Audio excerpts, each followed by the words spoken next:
World War I, also known as the Great War, started in 1914 after the assassination of Archduke Franz Ferdinand of Austria.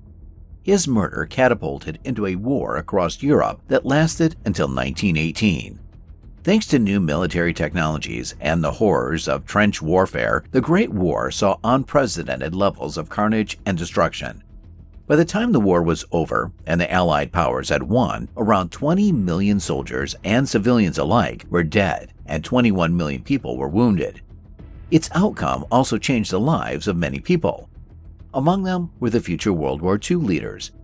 In this video, we'll answer the question, where did World War II leaders spend World War I? First, let's travel to Italy. Benito Mussolini, the controversial Italian dictator and founder of fascism, rose to power through his charismatic leadership. When World War I started, Mussolini volunteered to fight. He was turned down because of his radical, socialist past and told to wait for his reserve call-up. He was called up on August 31, 1915, and reported for duty with his old unit, the Bersaglieri, which he joined on December 30, 1904, and served until September 1906.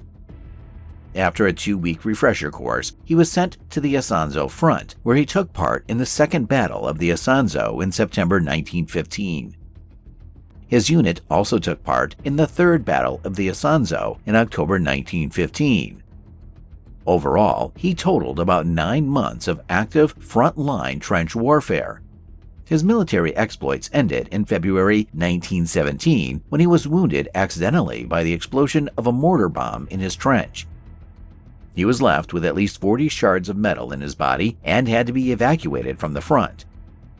He was discharged from the hospital in August 1917 and resumed his editor-in-chief position at his newspaper, Il Popolo d'Italia. Now, the equally awful place in the 1930s and 1940s Germany. At the start of the First World War, Adolf Hitler volunteered for the German army with enthusiasm. He was assigned to the ground troops on the Western Front. As a courier, he conveyed messages from the leadership to the front.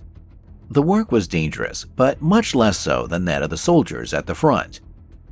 In December 1914, Hitler received the Iron Cross Second Class for his bravery. In a letter to his old landlord, he wrote, "It was the happiest day of my life." On October 5, 1916, he was wounded by shrapnel. 5 months later, he was back on the Western Front. Half of Hitler's regiment was wounded or killed during attacks in April 1918, but he was not. Hitler received his second decoration, the Iron Cross First Class, possibly through the intercession of a Jewish officer. When Germany lost the war in November 1918, Hitler was in a military hospital. His eyes had been hurt in a poison gas attack. The news of the German surrender plunged him into a deep crisis. Hitler's war experiences had a great influence on his life and thinking.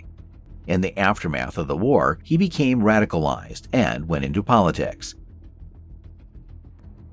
Now let's fly across the ocean and find out what did the only U.S. president elected to office 4 times do during the Great War. Franklin D. Roosevelt never wore a uniform and did not command men or ships, but he was President Woodrow Wilson's Assistant Secretary of the Navy from 1913 to 1920. It was a job his cousin, Theodore, had held on his way to becoming president, and Franklin figured it was a good route to take. As the number 2 man in the Navy Department, he espoused policies that would raise the profile of the U.S. Navy. He oversaw the buildup of the Navy itself, both in manpower and weaponry. He also worked with labor unions at shipyards, a job he did so well that there was not a single labor strike at a shipyard during his 7 years as Assistant Secretary. In 1918, Roosevelt went to Europe to check on naval installations. Although he was far from the battlefront, he was close enough for a sample. In his diary of the trip, he wrote, "We passed on to the south slopes of Fort Douaumont, a quarter of a mile beyond, and sure enough, the long whining whistle of a shell was followed by the dull boom and puff of smoke of the explosion at the Dead Man's Corner we just left." now the only president in history who decided to use atomic weapons against another country, Harry S. Truman. While Roosevelt was the visiting VIP from Washington as Assistant Secretary of the Navy, the man who succeeded him in the presidency was much closer to the battlefront. Harry S. Truman, who would always be Captain Harry to his troops, was leading an artillery company as commander of the 200-man Battery D, 129th Field Artillery, 35th Division. Truman, whose eyesight was so bad that he memorized the eye chart so he could serve in the Army at age 33, took command of the battery after the 129th arrived at Camp Coquitlam in Brittany in July 1918.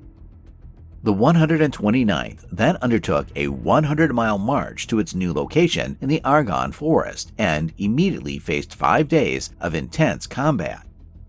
In his letters to his future wife, Bess, he described what war was like. There were some 3 or 4 weeks from September 10th to October 6th that I did nothing but march at night and shoot or sleep in daylight, he wrote in one letter. In another, he said, I have just finished putting 1,800 shells over on the Germans in the last 5 hours.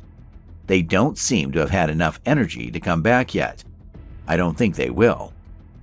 As the war neared its end, the 129th was called to the battlefields of Verdun and continued to fire its last shots up until about 15 minutes before the armistice took effect on November 11, 1918.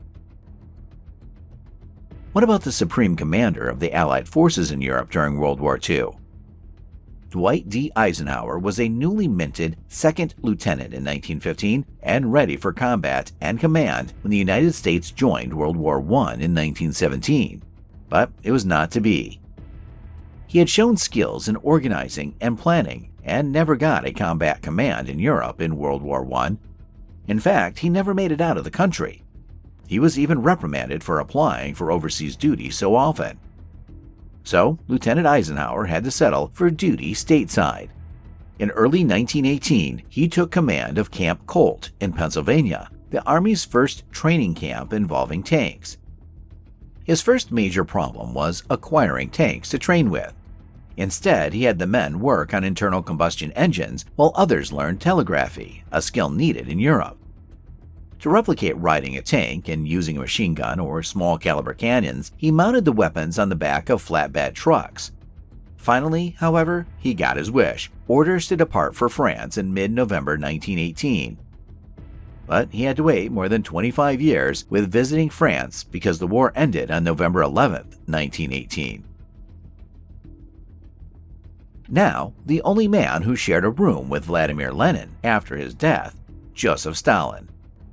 At the time Russia entered the First World War, Stalin was in exile in Siberia.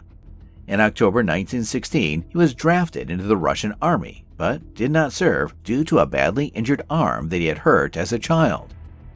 During the course of the Great War, Russia suffered a massive loss of life, which negatively impacted the morale of the country. As such, the Marxist movement led by Vladimir Lenin gained strength and popularity, which led to the dissolution of the Russian Empire in September 1917. In November 1917, Stalin joined Lenin's Bolshevik government as People's Commissar of Nationalities. He held this position until July 1923. And lastly, one of the most famous politicians of all time, an inspirational leader of times of war who led Britain to victory in World War II, Winston Churchill. Winston Churchill had a varied career during the First World War. At the outbreak of World War in 1914, Churchill was serving as First Lord of the Admiralty. In 1915, he helped orchestrate the disastrous Dardanelles naval campaign and was also involved in the planning of the military landings on Gallipoli, both of which saw large losses. Following the failure of these campaigns, Churchill was demoted and resigned from government. He became an officer in the army and served on the Western Front until early 1916. In 1917, under Prime Minister David Lloyd George's coalition government, Churchill was appointed Minister of Munitions, a position he held until January 1919. Don't forget to subscribe, like, comment, and share. Also, visit our second channel with military power comparisons. See you next time.